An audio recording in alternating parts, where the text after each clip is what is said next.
Hello guys, welcome to my channel. Episode की शुरुआत JD से होती है। वो पंक्ति से पूछता है कि आवाज़ काहे की है। वो झूठ बोलती है और कहती है कि टीवी में से आ रही है। फिर वो उसे टीवी चालू करने के लिए कहता है क्योंकि वो वापस सुनना चाहता है।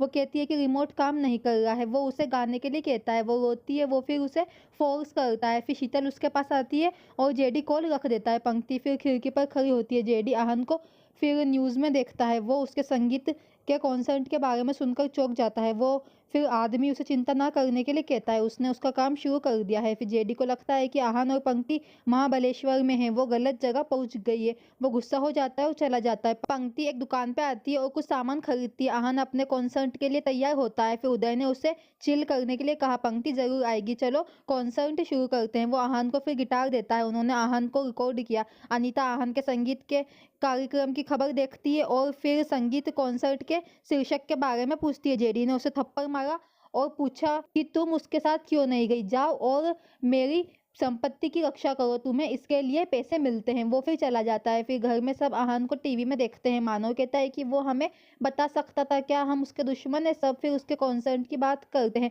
पंक्ति लड़कियों की बात सुनती है। उसे अनीता का फोन आता है। अनीता उसे अपने रिसोर्ट में वापस जाने और फिर घर आने के लिए कहती है। पंक्ति बात मान लेती है। वो फिर आहन की आवाज़ सुनती है। आहन ने पंक्ति की कविताएं बोली। फिर वो संगीत कॉन्सर्ट में गाना शुरू करता है। पंक्ति वहाँ पे आती है और आहन को गाते हुए देखती है। आहन उसे देखता है और मुस्कुराता है। वो एक दूसरे को देखते हैं और अपनी पिछली मुलाकातों को याद करते हैं। वो कहता है कि शायद मैंने उसे दिल से याद किया है तो वो सच में आ गई है। हर कोई मेरे संगीत कॉन्सर्ट के शीर्षक के बारे में सोच रहा होगा। जवाब ये है कि ये लड़की पंक्ति शर्मा।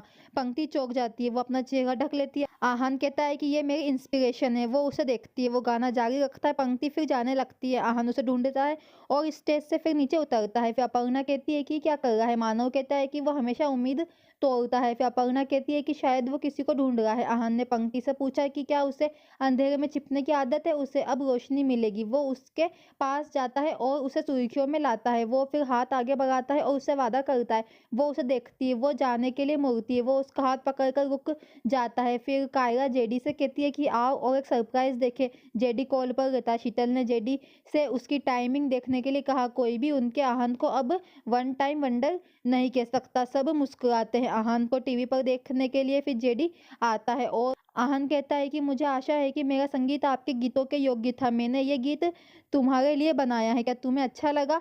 फिर जेडी बोलता है कि इसने अच्छा काम किया और कहता है कि मैंने तुमसे कहा था, मानो अपने बेटे पर विश्वास करो। शानदार, मुझे ये पता था।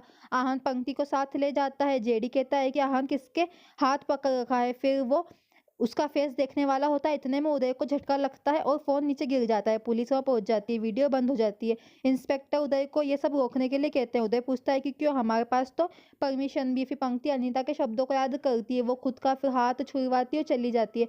आहन ने पंक्ति को पुकारा। वो उदय को पुलिस के साथ देखता है। आदमी जेडी को बताता है कि काम हो गया है।